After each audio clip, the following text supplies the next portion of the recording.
আজকের ভিডিওটিতে প্রতিঘূর্ণবাদ সম্পর্কে আলোচনা করব। সবার প্রথমে প্রতিঘূর্ণবাদ কাকে বলে সেটি জেনে নেব। তো দেখো, প্রতিঘূর্ণবাদের সংজ্ঞা এবং তার সঙ্গে আরও কয়েকটি গুরুত্বপূর্ণ বিষয় আছে যেগুলো আমাদের একটু জানতে হবে। তো প্রথমেতে দেখো, এই যেটা বলা হয়েছে যে 1861 সালে স্যার ফ্রান্সিস গ্যালটন ঘূর্ণবাদ বা সাইক্লোনের বিপরীত দিকে প্রবাহিত বায়ুকে এই অ্যান্টিসাইক্লোন নামে অভিহিত করেন। অ্যান্টিসাইক্লোন অর্থাৎ প্রতিঘূর্ণবাদের যে ইংরেজি নামটা, সেটা এই স্যার ফ্রান্সিস গ্যালটন করেছিলেন। আর এই যে ঘূর্ণবাতের এই বিপরীত যে অবস্থা সৃষ্টি হয় বলে এই বাংলায় একে প্রতিঘূর্ণবাদ বলা হয়। অর্থাৎ এই প্রতিঘূর্ণবাদ হচ্ছে ঘূর্ণবাতের বিপরীত অবস্থা। ঘূর্ণবাতের ক্ষেত্রে আমরা যে সমস্ত বায়ুমণ্ডলীয় বৈশিষ্ট্যগুলোকে দেখতে পাই, প্রতিঘূর্ণবাতের ক্ষেত্রে তার সম্পূর্ণ বিপরীত অবস্থা পরিলক্ষিত হয়। আর যেটাকেই এই ফ্রান্সিস গ্যালটন নাম দিয়েছিলেন হচ্ছে অ্যান্টিসাইক্লোন। এবার দেখো, এই প্রতিঘূর্ণবাদ কাকে বলে তার যে সংজ্ঞাটি সেটা একটু জেনে নিই। তো নাতিশীতোষ্ণ মণ্ডল এবং হিমমণ্ডলে কোনো কোনো অংশে অনেক সময় তীব্র ঠান্ডার জন্য প্রবল উচ্চচাপ সৃষ্টি হয়। তখন ওই উচ্চচাপ কেন্দ্র থেকে ঠান্ডা ও শুষ্ক বায়ু বাইরের নিম্নচাপ অঞ্চলের দিকে প্রবল বেগে কুণ্ডলীর আকারে প্রবাহিত হয়। এই উচ্চচাপ কেন্দ্র থেকে এইভাবে বাইরের নিম্নচাপ কেন্দ্রের দিকে প্রবাহিত বায়ুকে বলে প্রতিঘূর্ণবাদ। এটা হচ্ছে প্রতিঘূর্ণবাদের সংজ্ঞা। এবারেতে এই যে প্রতিঘূর্ণবাদ বিষয়টি কি, সেটা এই ছবিটার মাধ্যমেতে আমরা একটু দেখে নেব। তো দেখো, প্রতিঘূর্ণবাদ হচ্ছে ঘূর্ণবাতের সম্পূর্ণ বিপরীত অবস্থা। তো প্রথমেতে আসি, দেখো যে ঘূর্ণবাতের ক্ষেত্রে আমরা কি দেখি। এই ঘূর্ণবাতের ক্ষেত্রে আমরা দেখি যে একটি নিম্নচাপ কেন্দ্র তৈরি হয়, একটি লো প্রেশার জোন তৈরি হয় এবং আশপাশের যে সমস্ত জায়গাগুলো থাকে সেখানেতে হাই প্রেশার থাকে, চারপাশেতে হাই প্রেশার থাকে। এবারেতে এই যে হাই প্রেশার যে অঞ্চল যেগুলো রয়েছে, এখান থেকে কি হয়, বাতাস আসতে থাকে, বায়ু প্রবাহিত হয় এবং বায়ু প্রবাহিত হয়ে এই নিম্নচাপ কেন্দ্রের দিকে আসে এবং আসার পরেতে এইখানটাতে ঘুরতে ঘুরতে ওপরের দিকে ঊর্ধ্বমুখী হয়। তো এইভাবে হচ্ছে ঘূর্ণবর্ত তৈরি হয়ে থাকে। সবসময় মনে রাখবে, ঘূর্ণবর্তের যে কেন্দ্র হয় সেই কেন্দ্রতে লো প্রেশার থাকে, নিম্নচাপ অবস্থান করে এবং আশপাশের অঞ্চলগুলোতে থাকে হচ্ছে উচ্চচাপ। এবং বায়ুপ্রবাহের স্বাভাবিক নিয়ম অনুযায়ী এই উচ্চচাপ থেকে নিম্নচাপের দিকে বায়ু প্রবাহিত হয়ে আসে এবং সব দিক থেকে বায়ু প্রবাহিত হয়ে এসে এইখানটাতে কুণ্ডলী আকারে ঘুরতে ঘুরতে ওপরের দিকে বায়ুটা উঠে যায় এবং ঝড় সৃষ্টি করে। এবারেতে এই যে প্রতিঘূর্ণবাত হয়, এই প্রতিঘূর্ণবাতের ক্ষেত্রে কি হয় না, এইখানেতে এই প্রতিঘূর্ণবাতের যে কেন্দ্র হয় এর কেন্দ্রে উচ্চচাপ থাকে এবং আশপাশের যে অঞ্চল যেগুলো থাকে সেই অঞ্চলেতে লো প্রেশার থাকে এবং খুব স্বাভাবিকভাবে কি হবে, এখানেতে এই কেন্দ্র থেকে বাইরের দিকে হচ্ছে বায়ু প্রবাহিত হবে। আমরা ঘূর্ণবাতের ক্ষেত্রে কেন্দ্রমুখী বায়ুপ্রবাহ দেখেছি, কিন্তু এই প্রতিঘূর্ণবাতের ক্ষেত্রে আমরা দেখি যে কেন্দ্র থেকে বাইরের দিকে বায়ু প্রবাহিত হবে, কারণ কেন্দ্রতে উচ্চচাপ থাকে আর বাইরের দিকে থাকে হচ্ছে নিম্নচাপ। তো এই যে অবস্থাটা বায়ুমণ্ডলেতে, এই যে অবস্থাটা তৈরি হয়, এই অবস্থাটাকে বলা হয় হচ্ছে প্রতিঘূর্ণবাত। এবং ছবিতে দেখো, উত্তর এবং দক্ষিণ দুটো গোলার্ধেই এই ঘূর্ণবর্ত তৈরি হয়ে থাকে প্রতিঘূর্ণবাত। এবং দেখো এখানেতেও দেখো, এই যে উচ্চচাপ যে কেন্দ্র যেটা রয়েছে এখানেতে, যেখানেতে 1020 এবং 1015 যে মিলিবার যে প্রেশারটা দেখাচ্ছে, এটা উচ্চচাপ এবং সেই উচ্চচাপ থেকে চারিদিকে দেখো এই যে বায়ু প্রবাহিত হয়ে হচ্ছে বাইরের দিকে প্রবাহিত হচ্ছে। তো এইভাবে হচ্ছে প্রতিঘূর্ণবাত তৈরি হয়ে থাকে। সবসময় মনে রাখবে যে প্রতিঘূর্ণবাত ঘূর্ণবাতের বিপরীত অবস্থা সম্পূর্ণ। ঘূর্ণবাতের ক্ষেত্রে কেন্দ্রের দিকে বায়ু প্রবাহিত হয়ে আসে এবং ঝড়ের সৃষ্টি করে, আর প্রতিঘূর্ণবাতের ক্ষেত্রে কেন্দ্র থেকে বাইরের দিকে বায়ু প্রবাহিত হয় এবং সেইভাবে ঝড়ের সৃষ্টি হয়ে থাকে। এবারে দেখো, এই যে প্রতিঘূর্ণবাত আছে, এই প্রতিঘূর্ণবাতের যে গুরুত্বপূর্ণ যে বৈশিষ্ট্যগুলো সেগুলো সম্পর্কে আমরা এক এক করে দেখে নিই। দেখো, প্রথম যে বৈশিষ্ট্যটা আছে সেখানেতে বলছে যে কেন্দ্রতে উচ্চচাপ থাকে। প্রতিঘূর্ণবাতের প্রধান যে বৈশিষ্ট্য সেটা হচ্ছে যে প্রতিঘূর্ণবাতের কেন্দ্রতে উচ্চচাপ থাকবে।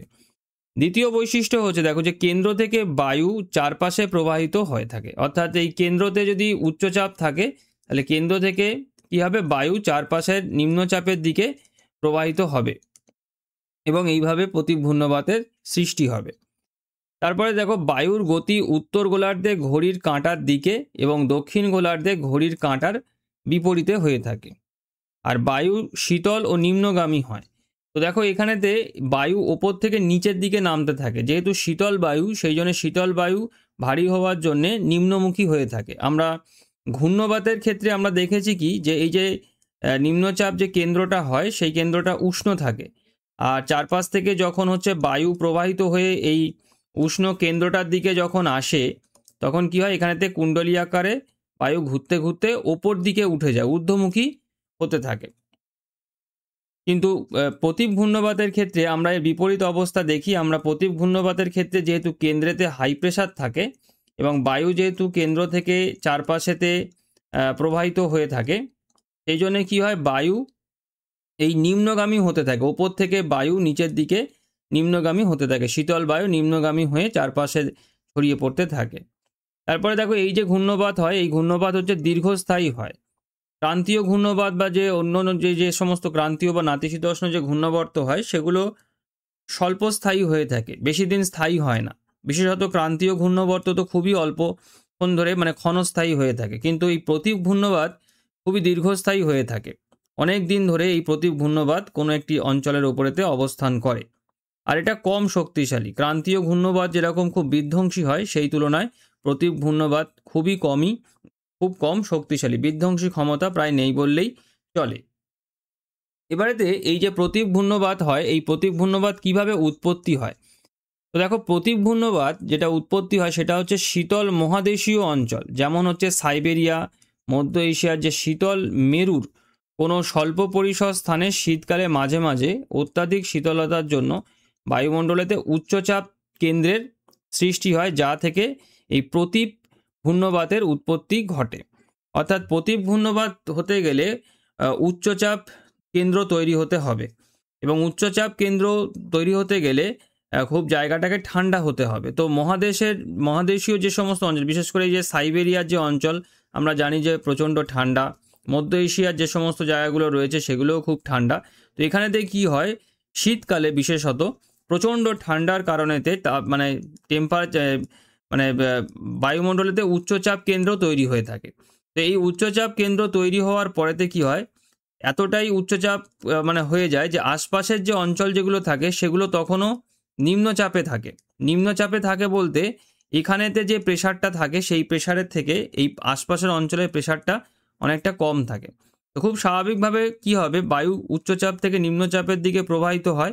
তো এখানেতে উচ্চচাপ তো কেন্দ্র তৈরি হয়ে গেলে এই উচ্চচাপ কেন্দ্র থেকে বায়ু আশপাশের যে নিম্নচাপ যে কেন্দ্র আছে সেইখানেতে প্রবাহিত হবে এবং প্রতীক ঘূর্ণবাতের জন্ম দেবে। এইভাবে প্রতীক ঘূর্ণবাত তৈরি হয়ে থাকে এবং প্রতীক ঘূর্ণবাত খুবই শীতল জায়গাতে তৈরি হয়ে থাকে, বিশেষত সাইবেরিয়া বা তুন্দ্রা অঞ্চলেতে প্রচণ্ড ঠান্ডার সময়তে এই বায়ুমণ্ডলেতে উচ্চচাপ কেন্দ্র তৈরি হয়ে এই প্রতীক ঘূর্ণবাত সৃষ্টি হয়ে থাকে।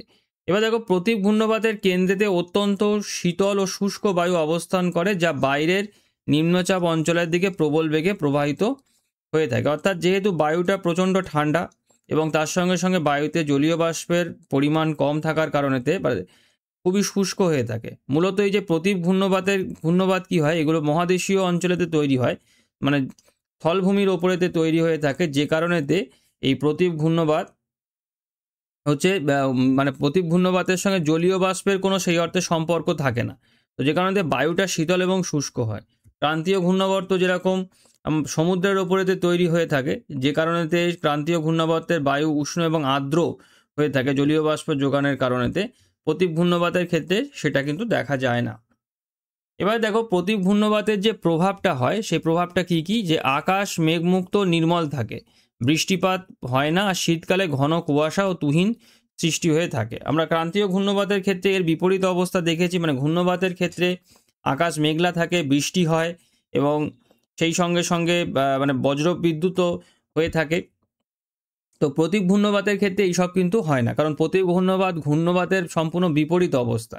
এখানেও তো ঝড় হয়, কিন্তু সেই ঝড় অতটা প্রবল হয় না, জোরে বাতাস প্রবাহিত হয়ে থাকে। তো এখানেতে আকাশ মানে মুক্ত মানে মেঘমুক্ত থাকে, পরিষ্কার থাকে, বৃষ্টিপাত প্রায় হয় না, তবে শীতকালেতে কুয়াশা এবং তুহিনের সৃষ্টি হয়ে থাকে। এবারেতে দেখো আর একটা বিষয় যেটা আছে, যেটা প্রতীক ঘূর্ণবাতের সঙ্গে একটা গুরুত্বপূর্ণ বিষয় যেটা যুক্ত, সেটা হচ্ছে যে প্রতীক ঘূর্ণবাতের সঙ্গে শান্ত আবহাওয়া যুক্ত। কারণ ঘূর্ণবাত মানেই আমরা বুঝি যে সেখানে ঝড় বৃষ্টি হবে, কিন্তু প্রতীক ঘূর্ণবাত হওয়া সত্ত্বেও এখানেতে শান্ত আবহাওয়া কেন থাকে, কি কারণেতে এখানেতে শান্ত আবহাওয়া দেখতে পাওয়া যায়, তো সেটা এবার একটু জেনে নিই। দেখো, তীব্র ঠান্ডার জন্য যখন প্রবল উচ্চচাপের সৃষ্টি হয়, তখন ওই উচ্চচাপ কেন্দ্র থেকে শীতল ও শুষ্ক বায়ু বাইরের দিকে প্রবাহিত হয়ে প্রতীক ঘূর্ণবাতের সৃষ্টি করে। সুতরাং এই প্রতীক ঘূর্ণবাতের বায়ু শীতল ও শুষ্ক, বহির্মুখী এবং নিম্নগামী হয়। যেহেতু বায়ু উপর থেকে নিচে নামে, তাই তার উষ্ণতা বাড়তে থাকে এবং সম্পৃক্ত হওয়ার পরিবর্তে বেশি পরিমাণে অসম্পৃক্ত হয়।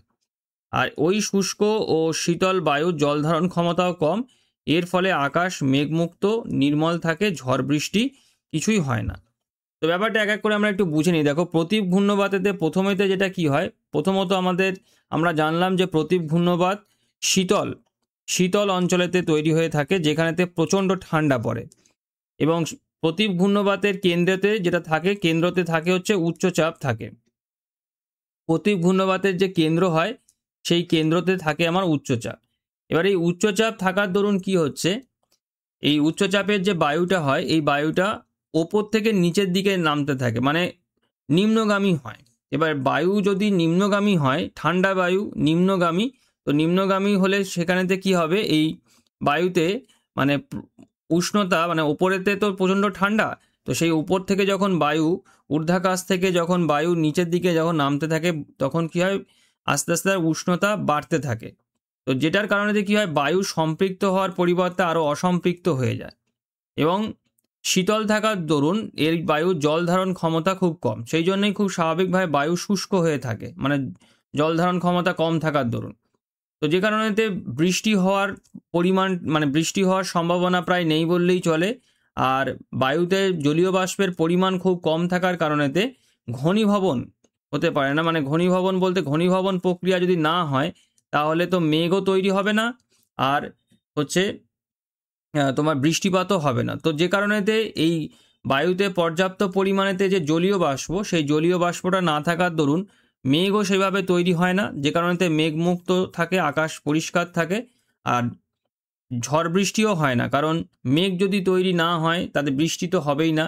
তো এইটা হচ্ছে কারণ, অর্থাৎ প্রতীক ঘূর্ণবাতের ক্ষেত্রে এই যে শান্ত আবহাওয়া, ঝড় বৃষ্টি না হওয়া, আকাশ পরিষ্কার থাকার যে মূল যে কারণটা, সেটা হচ্ছে এটাই, যে শীতল বায়ু, এবং সেই শীতল বায়ু নিম্নগামী হয়, যার দরুন কি হয়, এই নিম্নগামী বায়ু যখন হয় তখন উষ্ণতা বাড়তে থাকে, যার দরুন বায়ু সম্পৃক্ত হতে পারে না, অসম্পৃক্ত থাকে, আর পর্যাপ্ত পরিমাণেতে তাতে জলীয় বাষ্প থাকে না, যে কারণে ঘনীভবন প্রক্রিয়াটাও সেই অর্থে কাজ করতে পারে না, মানে জলীয় মেতে, আর সেই কারণেতে মেঘমুক্ত হয়, আকাশ নির্মল থাকে, আর ঝড় বৃষ্টি কিছুই হয়ে থাকে না, মানে হয় না। তো আজকের ভিডিওটি আমি এখানেতেই শেষ করলাম। সবাই ভালো থেকো, থ্যাংক ইউ।